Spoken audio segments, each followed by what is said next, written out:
ایک شخص نے اپنا ایک تجربہ لکھا ہے کہ ایک ماہی گیر نے ایک بار مجھے بتایا کہ کیکڑے کی ٹوکری پر کسی کو ڈھکن لگانے کی ضرورت نہیں۔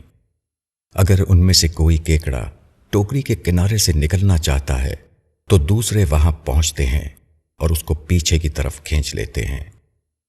کیکڑے کی یہ فطرت یقیناً خدا نے بنائی ہے۔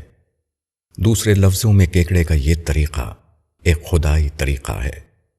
کیکڑے کی مثال سے خدا انسانوں کو بتا رہا ہے کہ انہیں اپنی اجتماعی زندگی کو کس طرح چلانا چاہیے۔ اجتماعی زندگی میں اتحاد کی بے حد اہمیت ہے، اور اتحاد قائم کرنے کی بہترین تدبیر وہی ہے جو کیکڑے کی دنیا میں خدا نے قائم کر رکھی ہے۔ کسی انسانی مجموعے کے افراد کو اتنا باشعور ہونا چاہیے کہ اگر ان میں سے کوئی شخص ذہنی انحراف کا شکار ہو اور اپنے مجموعے سے جدا ہونا چاہے تو دوسرے لوگ اس کو پکڑ کر دوبارہ اندر کی طرف کھینچ لیں۔ ٹوکری کے افراد اپنے کسی شخص کو ٹوکری کے باہر نہ جانے دیں۔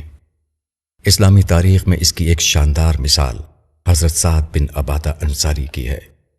رسول اللہ صلی اللہ علیہ وسلم کی وفات کے بعد خلافت کے مسئلے پر ان کے اندر انحراف پیدا ہوا۔ بیشتر صحابہ اس پر متفق تھے کہ قبیلہ قریش کے کسی شخص کو خلیفہ بنایا جائے، مگر سعد بن عبادہ کے ذہن میں یہ آیا کہ خلیفہ انصار کا کوئی شخص ہو یا پھر دو خلیفہ بنائے جائیں، ایک مہاجرین میں سے اور دوسرا انصار میں سے۔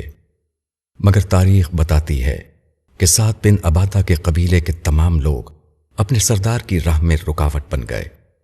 انہوں نے سعد بن عبادہ کو کھینچ کر دوبارہ ٹوکری میں ڈال لیا اور ان کو اس سے باہر جانے نہیں دیا۔ مولانا وحید الدین خان